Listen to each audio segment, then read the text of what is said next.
Hello friends, तो आज हम लोग पढ़ने वाले हैं मॉडर्न पीरियोडिक टेबल के अंदर। अब हम लोग एकदम चैप्टर के एंडिंग में पहुंच गए हैं। तो जो हमारा लास्ट टॉपिक है उसको हम लोग पढ़ेंगे periodic trends in the modern periodic tables. तो periodic trends in the modern periodic tables हम लोग थोड़ा स्टार्ट करने से पहले ये जो हमने लास्ट पढ़ा था पोजीशन ऑफ एलिमेंट्स, जो हमने अलग अलग ब्लॉक पढ़ा था, इसके अंदर का मैं थोड़ा सा बताता हूँ आप लोगों को। कुछ चीजें हैं जो शॉर्ट ट्रिक है, समझ लो। तो ये हमारा समझ लो लेक्चर नंबर 7 रहेगा हमारा ये। अब लेक्चर नंबर 7 के अंदर हमें 2 मिनट्स के अंदर बेटा, अब अगर हमको देखो पेपर में कभी दे देगा कोई एलिमेंट दे दिया और हमसे बोलता है कि उसका एलिमेंट दे दिया है और बोलता है उसका बताओ कि कौन से ग्रुप कौन से पीरियड के अंदर आता है। तो जब एलिमेंट दिया हुआ रहेगा और कौन से ग्रुप और कौन से पीरियड के अंदर आता है ये हमको पहचानना रहेगा। तो देखो मैं उसका शॉर्टकट बताता हूँ। अब वो पहचानने के लिए हमको पूरा टेबल रट्टा मारने की जरूरत नहीं है। जैसे फॉर एग्जाम्पल दे दिया उसने हमको लिथियम, फॉर एग्जाम्पल बता रहा हूं, हमको दे दिया लिथियम, तो हमको सिर्फ एटॉमिक नंबर याद रहना चाहिए था। तो लिथियम दे दिया, जिसे हमको मालूम है एटॉमिक नंबर क्या है उसका 3 है। अब हमको बोला क्या है, हमको बताना है पीरियड, हमको क्या बताना है उसका पीरियड बताना है और हमको बताना है उसका ग्रुप, किसका, लिथियम का। अब अगर हमको लिथियम का पीरियड और ग्रुप बताना है तो हमको क्या करना चाहिए, सिंपली हमको इसका इलेक्ट्रॉनिक कॉन्फ़िगरेशन लिखना चाहिए। तो इसका इलेक्ट्रॉनिक कॉन्फ़िगरेशन क्या बनता है 2,1 2,1। तो यहाँ पे जितने सेल दिख रहे हैं, ये फर्स्ट सेल हो गया, ये सेकंड सेल हो गया, तो कितने सेल हो गए, 2 सेल हो गए। तो हमने पढ़ा है जो सेल नंबर होता है और जो पीरियड नंबर होता है वो क्या है, इक्वल होता है। मतलब ये लिथियम कौन से पीरियड में है, सेकेंड पीरियड में। क्यों, क्योंकि देखो ये फर्स्ट सेल ये सेकेंड सेल, तो 2 सेल है, तो ये कौन से पीरियड के अंदर है, दूसरे पीरियड के अंदर है। अब लास्ट ऑर्बिट में देखो कितना वैलेंस इलेक्ट्रॉन है, लास्ट ऑर्बिट में 1 इलेक्ट्रॉन है, मतलब ये कौन से ग्रुप के अंदर है, फर्स्ट ग्रुप के अंदर है, तो इसको ग्रुप 1। अब यहाँ पे देखो टेबल के अंदर, तो ये लिथियम कौन से पीरियड में दिख रहा है, सेकेंड पीरियड में, फर्स्ट ग्रुप। अब अगर हम लोग ऐसे दूसरा कोई भी एलिमेंट ले लिया, फॉर एग्जाम्पल ले लिया मैंने मैग्नीशियम दे दिया हमको और बोलता है इसका हमको पीरियड और ग्रुप बताओ। इसका पीरियड और ग्रुप निकालना है तो हमको सबसे पहले उसका एटॉमिक नंबर याद रहना चाहिए। एटॉमिक नंबर के बाद हमको इलेक्ट्रॉनिक कॉन्फ़िगरेशन लिख लेना है उसका 2, 8 और 2। तो अब यहाँ पे क्या दिख रहा है तुमको, कितने सेल दिख रहे हैं, ये फर्स्ट सेल, ये हो जाएगा फर्स्ट सेल, सेकेंड सेल और ये थर्ड सेल। मतलब कितने सेल हो गए, 3 सेल। तो हमेशा याद रखना सेल का नंबर और पीरियड का नंबर हमेशा इक्वल होता है। तो यहाँ पे 3 सेल है तो इसका कौन सा पीरियड रहेगा, थर्ड पीरियड रहेगा। अब लास्ट ऑर्बिट में कितने इलेक्ट्रॉन दिख रहे हैं, 2 इलेक्ट्रॉन दिख रहे हैं। तो जो लास्ट वैलेंस सेल का इलेक्ट्रॉन नंबर होता है और जो ग्रुप नंबर होता है वो क्या होता है, इक्वल होता है, सेम होता है।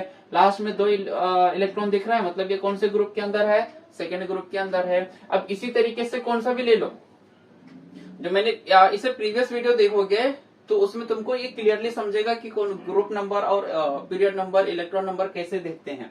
अब अगर हम लोग रैंडम कौन सा भी ले लो, फॉर एग्जांपल हमने ले लिया ऑक्सीजन, ऑक्सीजन का बोलता है ग्रुप नंबर बताओ और पीरियड नंबर बताओ कि कौन से ग्रुप या कौन से पीरियड के अंदर आता है। तो ऑक्सीजन का एटॉमिक नंबर कितना है 8, इसका इलेक्ट्रॉनिक कॉन्फ़िगरेशन लिख लो 2,6, क्या हो जाएगा 2,6। अब लास्ट इसके पास कितने ऑर्बिट हैं, अगर देखोगे कितने सेल हैं, 1, 2, इसके पास 2 सेल है, मतलब ये कौन से पीरियड के अंदर आएगा, सेकेंड पीरियड के अंदर आएगा। अब लास्ट में देखो कितने इलेक्ट्रॉन है, 6 इलेक्ट्रॉन है। कितने हैं, 6 इलेक्ट्रॉन है। तो सिर्फ 1 और 2 रहता है तो हम लोग बोल देते हैं ग्रुप 1 एंड ग्रुप 2। लेकिन अगर लास्ट ऑर्बिट में उसके 3 इलेक्ट्रॉन आता है मतलब वो 13वें ग्रुप में है। लास्ट में 4 इलेक्ट्रॉन है मतलब 14 ग्रुप और 5 इलेक्ट्रॉन है मतलब 15 ग्रुप। तो हम लोग बोल सकते हैं इसका 10 प्लस वैलेंस इलेक्ट्रॉन, क्या करना पड़ता है, 10 प्लस वैलेंस इलेक्ट्रॉन। तो वैलेंस इलेक्ट्रॉन कितना है 6 और उसमें 10 ऐड कर देंगे तो ये कौन से ग्रुप में आ जाएगा, 16 ग्रुप के अंदर आ जाएगा। इसी हिसाब से अगर तुम लोग ले लो फॉर एग्जांपल कार्बन का निकालना है तो देखो कार्बन का एटॉमिक नंबर कितना 6, इसका इलेक्ट्रॉनिक कॉन्फ़िगरेशन कितना 2,4। अब 2,4 है तो यहाँ पे कितनी सेल दिख रहे हैं, 2 सेल दिख रहा है। तो ये कौन से पीरियड के अंदर रहेगा, सेकंड पीरियड के अंदर रहेगा। अब लास्ट में देखो कितने इलेक्ट्रॉन है 4, अगर 2 से ज्यादा होता है तो हम लोग 10 प्लस वैलेंस इलेक्ट्रॉन करते हैं। तो 10 प्लस 4 कितना हो जाएगा 14, मतलब इसका जो ग्रुप नंबर है वो कौन सा है 14 है। तो समझा बच्चा लोग। तो इस तरीके से हम लोग किसी भी एलिमेंट का पीरियड और उसका ग्रुप निकाल सकते हैं अगर हमको उसका एटॉमिक नंबर और इलेक्ट्रॉनिक कॉन्फ़िगरेशन आता है तो। ठीक है, तो इसको नोट कर लो। अब हम लोग पढ़ेंगे अपना पीरियोडिक ट्रेंड्स। तो मैं ये सारा मिटा देता हूं, मैं ये टेबल भी मिटा देता हूं। अब हमको इस टेबल की जरूरत नहीं है, आगे लगेगा तो मैं ये टेबल फिर से ड्रॉ करूंगा। अब यहाँ पे हमको अच्छे से पूरा डिटेल में समझना है कि क्या चीज, कौन सी चीज कैसे है, क्या नहीं है। अब हम लोग हेडिंग डाल लेंगे, हमारा क्या है, periodic trends in the modern periodic table, ये हमारा चैप्टर है, मीन्स हेडिंग है। तो periodic trends in the modern periodic table. अब हमको समझना है पीरियोडिक ट्रेंड्स क्या होता है। क्या समझना है हमको, पीरियोडिक ट्रेंड्स क्या होता है। तो हम लोग बोल सकते हैं when properties of an element, जब अभी हमने पढ़ा सारा, जब किसी भी एलिमेंट्स का जो प्रॉपर्टी होता है वो ग्रुप में या पीरियड के अंदर क्या होता है, कंपेयर्ड करते हैं। प्रॉपर्टी किसी, the properties of an elements in a period और ग्रुप व्हेन कंपेयर्ड, तो क्या होता है, सम रेगुलरिटी इज ऑब्जर्व, और हम लोग क्या ऑब्जर्व करते हैं, सम रेगुलरिटी इज ऑब्जर्व करते हैं in their variation, it is called periodic trend.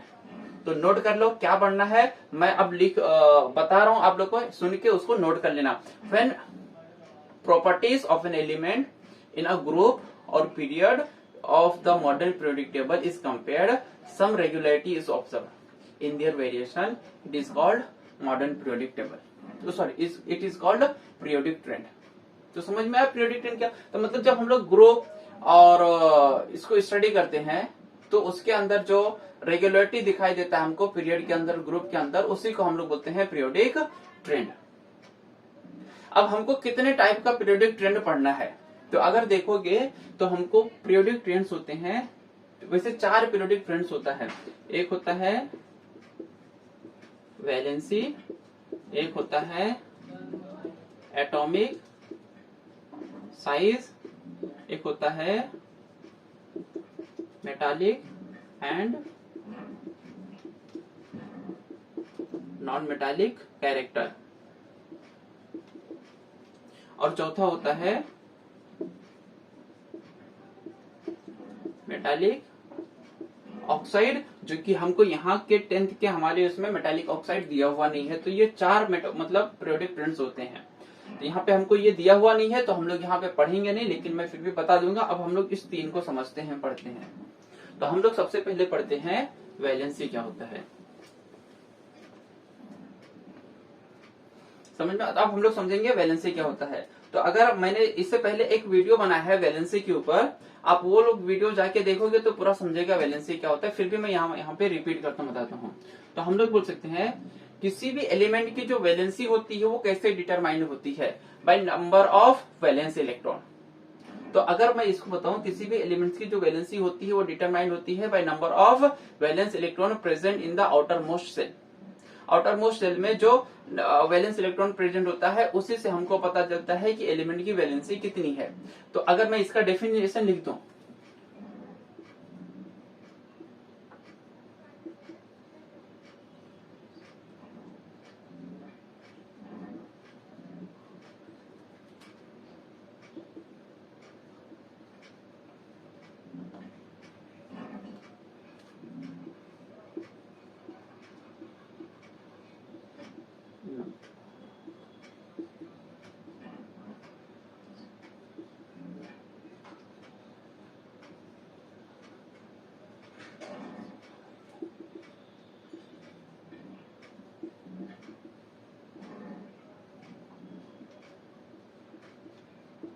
Number of electron present in the outer most shell of an atom लिख दो, चलेगा, ऑफ एन एटम। एटम के लास्ट सेल में जो नंबर ऑफ इलेक्ट्रॉन प्रेजेंट होता है उसी को वैलेंसी बोलते हैं। अब मैं कुछ एग्जांपल बताता हूँ वैलेंसी का, तो फिर हम लोग समझेंगे क्या होता है वैलेंसी, उसको एक्सप्लेन करता हूँ। तो ये वैलेंसी हो गया। अब मैं कुछ एलिमेंट्स लिखता हूँ, जैसे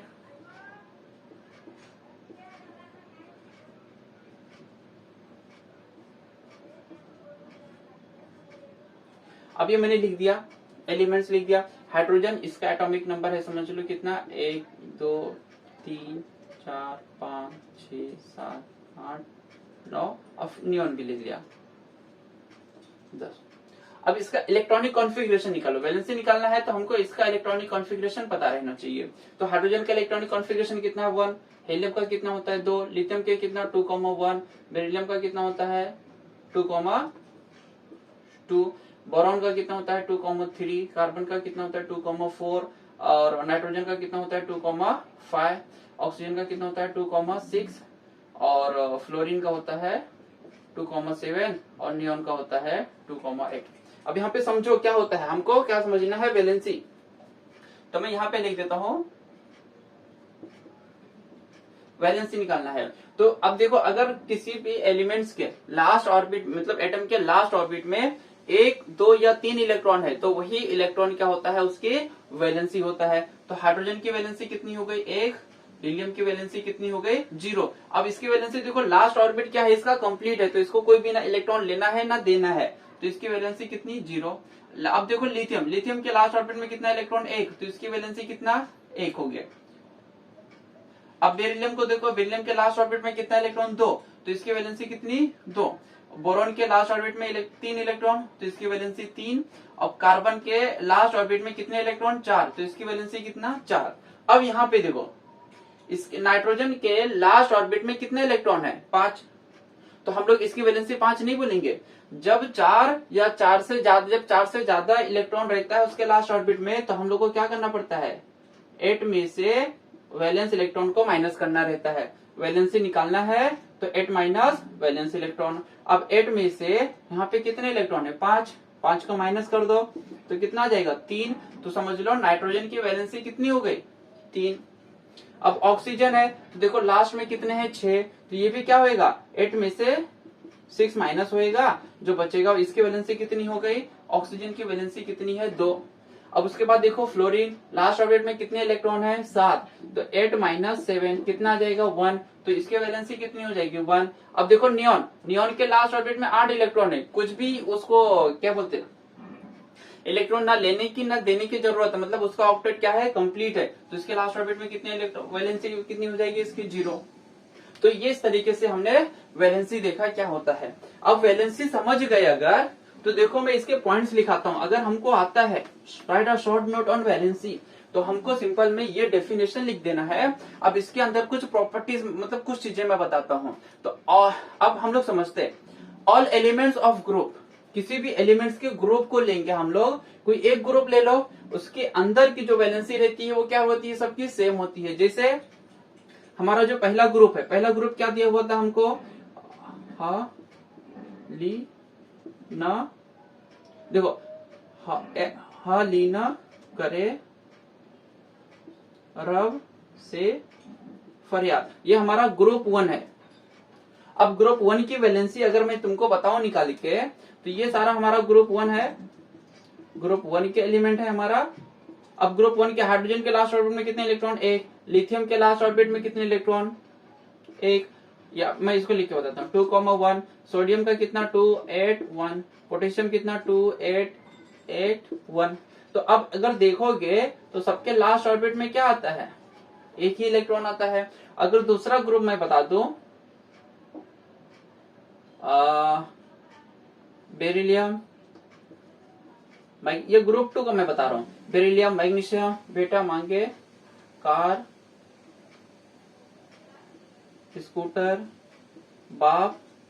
अब देखो कैसे याद रखता है। फॉर एग्जाम्पल चलो ये भी बताते हैं, ग्रुप 1 के एलिमेंट्स को अगर याद रखना है तो कैसे याद रख सकते हैं हम लोग। ग्रुप 1 के एलिमेंट्स को याद करने की स्टोरी है, हलीना का रब से फरियाद, या बोल सकते हैं हलीना का रूबी से फ्रेंडशिप, या हलीना का रब से फरियाद, हलीना का रब से फरियाद, इसको याद रखने के लिए ग्रुप 1।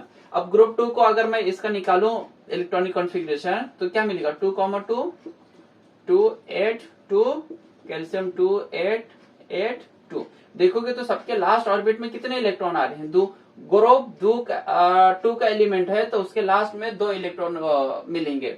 ग्रुप 1 का एलिमेंट है तो उसके लास्ट में 1 इलेक्ट्रॉन मिलेगा। मतलब इसकी वैलेंसी ग्रुप 1 की वैलेंसी कितनी होती है 1, ग्रुप 2 की वैलेंसी कितनी होती है 2, मतलब एक ही ग्रुप के एलिमेंट्स को लेंगे कि तो उसकी वैलेंसी एक जैसी रहेगी।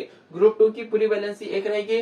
ग्रुप 13 का देखोगे तो पूरा वैलेंसी एक है, 14, 15, 16 सबका वैलेंसी एक जैसा होता है। एक ही ग्रुप के एलिमेंट का जो वैलेंसी होता है वो एक जैसा होता है। यहाँ तक समझ में आ गया? तो ये मैंने पूरा समझाने के लिए बताया, ये पेपर में लिखना नहीं है, जस्ट तुमको समझ में आए। अब देखो पेपर में लिखना क्या है समझने के लिए, तो ये इतना साइड में नोट कर लेना, मैं इसके अंदर का पॉइंट्स बताता हूँ।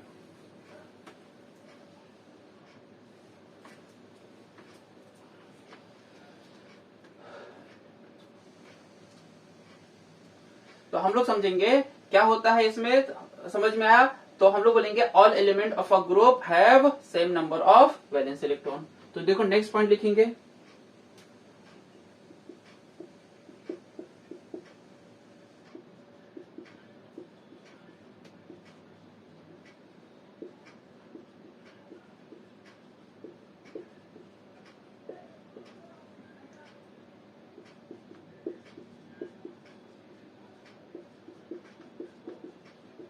अब अगर हमको समझ में आता है कि जो उसका एक ही ग्रुप के अंदर का जो एलिमेंट होता है उसका जो वैलेंस इलेक्ट्रॉन होता है वो क्या होता है सेम होता है, तो हम लोग बोल सकते हैं therefore they have same valency. Valence electron same होता है, therefore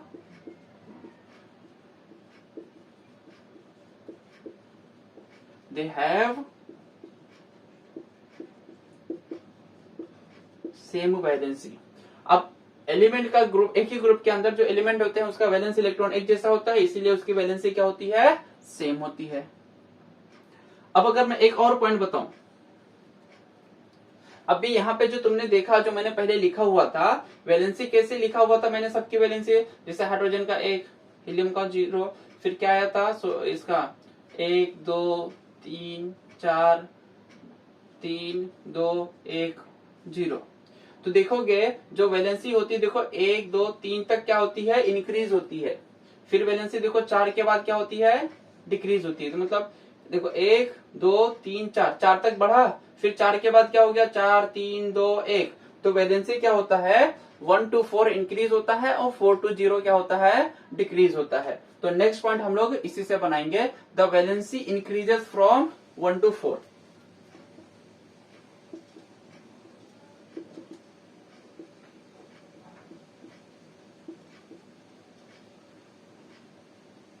valency increases 1 to 4 and जब इंक्रीज होता है 1 to 4 से तो अभी क्या होता है डिक्रीज भी होता है ना, तो valency increases 1 to 4 and decreases 4 to 1, 4 से लेके 1 तक 4 to 0, 0 तक क्या होता है वो डिक्रीज भी होता है। कब? जब हम लोग एक ही पीरियड के अंदर क्या होते हैं moving when you go from left to right, मतलब पीरियोडिक टेबल में जब हम लोग लेफ्ट टू राइट जाते हैं तब।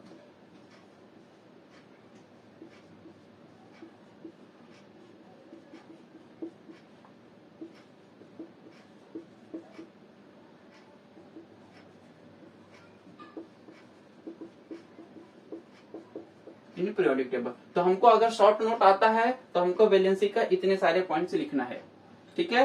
तो इसको नोट कर लो। अब हम लोग समझेंगे एटॉमिक साइज को।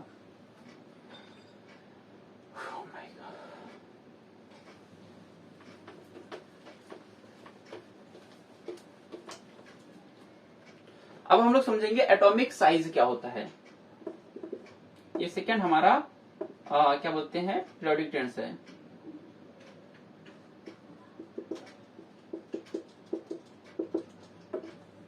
एटॉमिक साइज मतलब जो एलिमेंट है, मतलब जो किससे बना है वो एटम से बना है, तो वो एटम का साइज कितना है, कितना बड़ा होता है, उसको कैसे मेजर करते हैं। जैसे हमारा हर चीज को मेजर करने की एक यूनिट होती है, जैसे या तो सेंटीमीटर में, मीटर में, किलोमीटर में, किलो में, लीटर में, हर चीज को मतलब मेजर करने की क्या होती है एक यूनिट होती है। तो हम लोग देखेंगे जो एलिमेंट्स है मीन्स जो एटम है उसको कैसे मेजर किया जाता है या किस में मेजर किया जाता है उसको हम लोग समझते हैं। तो अगर हमको समझना है तो एलिमेंट का जो हम लोग बोल सकते हैं जो साइज होता है हम इंडिकेट्स करते हैं या पता करते हैं किससे, उसके एटॉमिक रेडियस से। तो size of atom is indicated by its radius. समझेंगे हम लोग। पहला पॉइंट क्या है मैं बस समझा रहा हूं। तो size of an atom is indicated by its radius. अब हम लोग समझेंगे कि कैसे रेडियस से पता करते हैं। जैसे मैं फॉर एग्जांपल लिथियम ले लिया, एटॉमिक नंबर 3 है, इसका मैं स्ट्रक्चर बनाता हूं। तो ये हो गया हमारा न्यूट्रॉन प्रोटॉन, मतलब न्यूक्लियस हो गया हमारा। अब अगर हमारा ये न्यूक्लियस हो गया तो इसके पास देखो फर्स्ट ऑर्बिट है जिसमें कितने इलेक्ट्रॉन है, 2 इलेक्ट्रॉन है। और ये सेकंड ऑर्बिट है जिसमें क्या है, सिर्फ यहाँ पे इलेक्ट्रॉन है। यहाँ पे 3 इलेक्ट्रॉन है तो यहाँ पे 3 इलेक्ट्रॉन बना दिया। अब ये एटम का साइज बताएगा। तो इस न्यूक्लियस से लेके जो आउटर मोस्ट सेल है ये क्या हो जाता है, इसका रेडियस। अब ये रेडियस से हमको साइज पता चलता है कि उस एलिमेंट का साइज कितना बड़ा है, कौन छोटा है कौन बड़ा है। तो ये एटॉमिक रेडियस है। अब इस रेडियस को मेजर करने की जो यूनिट होती है, जैसे हम लोग नॉर्मल सर्कल या और कोई चीज पढ़ते हैं तो जो सर्कल ड्रॉ करते हैं जो उसका रेडियस हम लोग या तो सेंटीमीटर में रखेंगे, या और कोई बड़ा चीज है, कोई ग्राउंड है तो हम लोग, या स्टेडियम है तो उसको बोलेंगे मीटर में, या किलोमीटर में हम लोग रेडियस को नापते हैं। लेकिन यहाँ के अंदर जो एटम होता है उसका जो हम लोग रेडियस निकालते हैं वो किस में रहता है, पिकोमीटर में।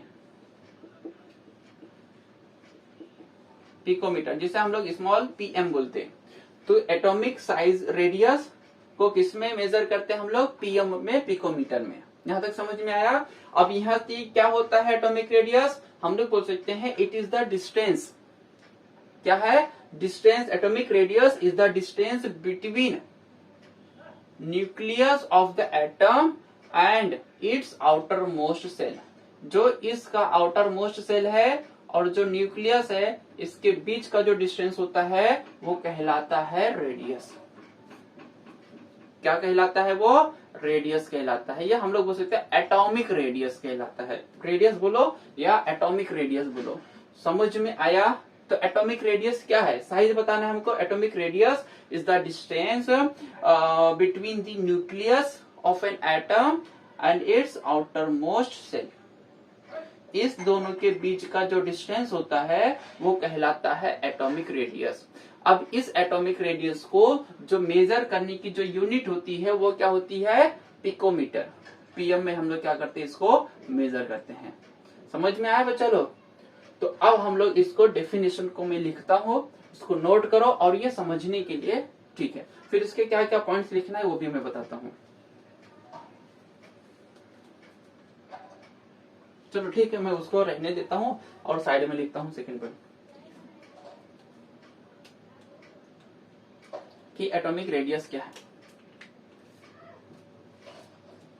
चलो ठीक है, तो ये डेफिनेशन है।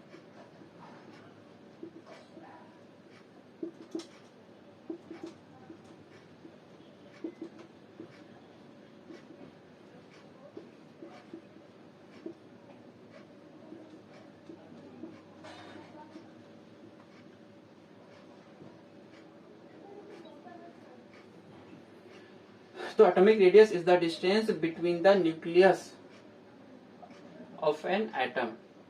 Nucleus of the atom and its outermost cell. तो हमको एटॉमिक साइज समझ में आया। क्या होता है एटॉमिक साइज, एटॉमिक साइज को पहले मेजर किस में करते हैं वो याद रखो। Size of an atom is indicated by its radius. Atom के साइज को पता करना है तो हम लोग उसके रेडियस से उसको बताते हैं। तो अभी क्या होता है, atomic radius is the distance between the nucleus and the atom of its outer most shell. ये बताया ना, nucleus and its outer most shell के बीच का ये जो डिस्टेंस होता है उसी को बोलते हैं हम लोग एटॉमिक रेडियस। और इस एटॉमिक रेडियस को हम लोग मेजर करते हैं किसमें, पिकोमीटर में। समझ में आया। तो अब अगर हम लोग बोलेंगे atomic radius is expressed in the unit picometre, ये नोट करके रखना है। Atomic radius is expressed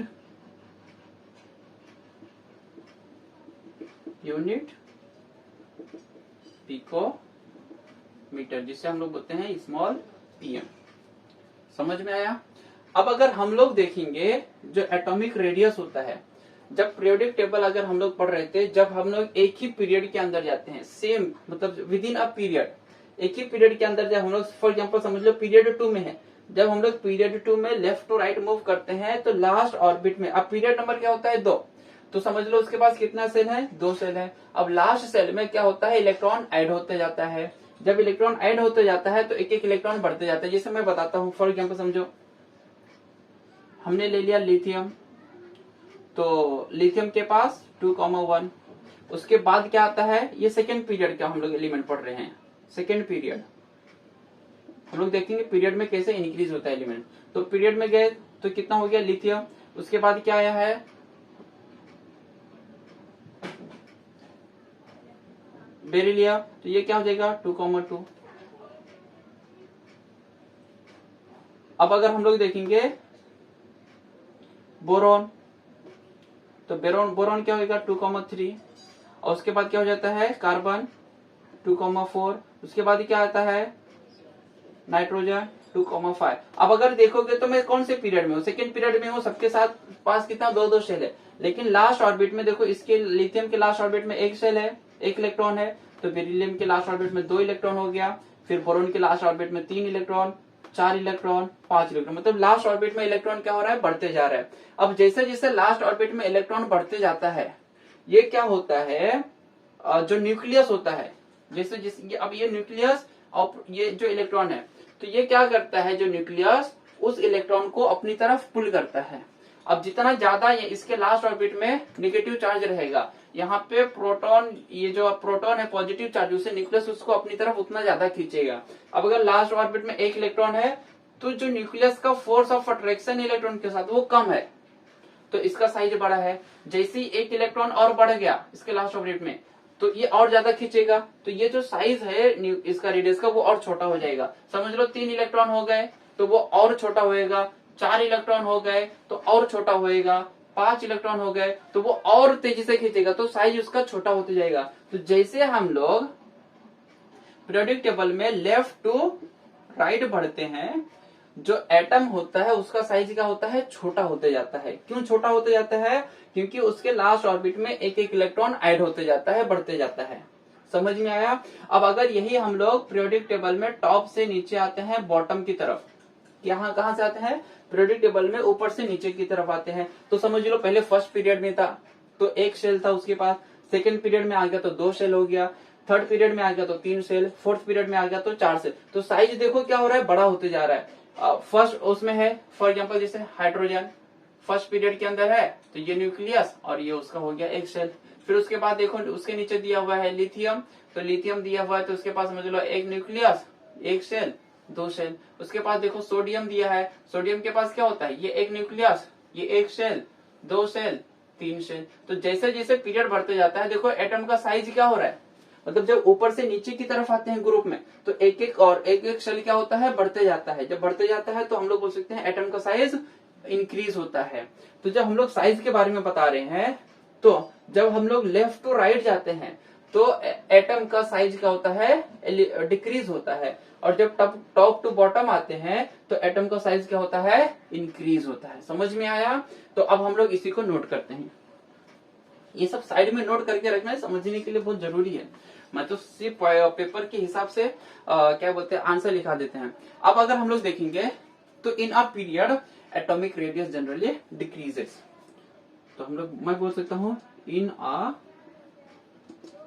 period. अभी मैंने बताया पीरियड के अंदर कैसे होता है, तो in a period atomic radius generally क्या होता है, डिक्रीजेस। अब एटॉमिक रेडियस क्या होता है, डिक्रीज होता है। तो अब ये क्यों डिक्रीज होता है, कब डिक्रीज होता है, जब हम लोग लेफ्ट टू राइट जाते हैं। Decreases from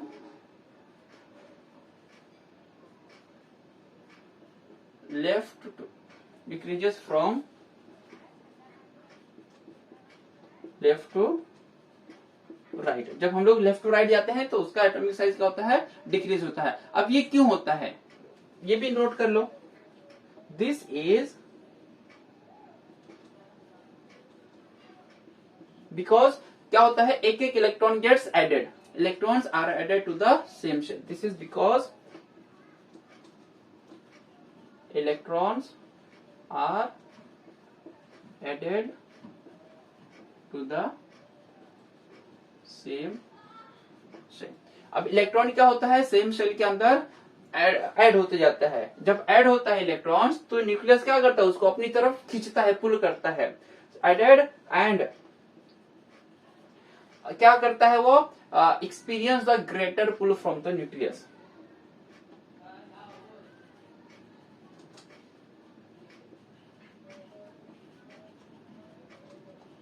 greater pull from nucleus. अब वो इलेक्ट्रॉन क्या करता है, न्यूक्लियस से बहुत ज्यादा फोर्स को एक्सपीरियंस करता है और वो छोटा होता जाता है। ठीक है, तो ये हमने कितने 4 पॉइंट पढ़ लिए। एक पॉइंट और पढ़ेंगे हम लोग। मैं इस पॉइंट को मिटाता हूं यहां से और ये हमारा 5th पॉइंट रहेगा। समझो। तो अब अगर हम लोग नेक्स्ट पॉइंट लिखेंगे अपना, तो अब ये इसमें क्या होता है, एटॉमिक रेडियस इंक्रीजेस। अब कब कब इंक्रीज होता है, मैंने बताया है atomic radius increases from top to bottom. जब हम लोग टॉप से बॉटम की तरफ आते हैं तो क्या होता है, एटॉमिक जो साइज होता है या रेडियस होता है क्या होता है, इंक्रीज होता है। क्यों इंक्रीज होता है, as new shells are added. क्या होता जाता है, न्यू सेल एज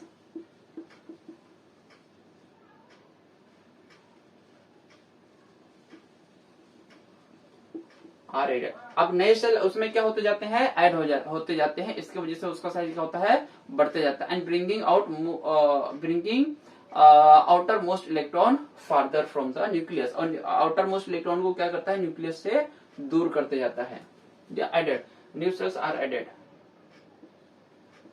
लिख दो चाहिए तो।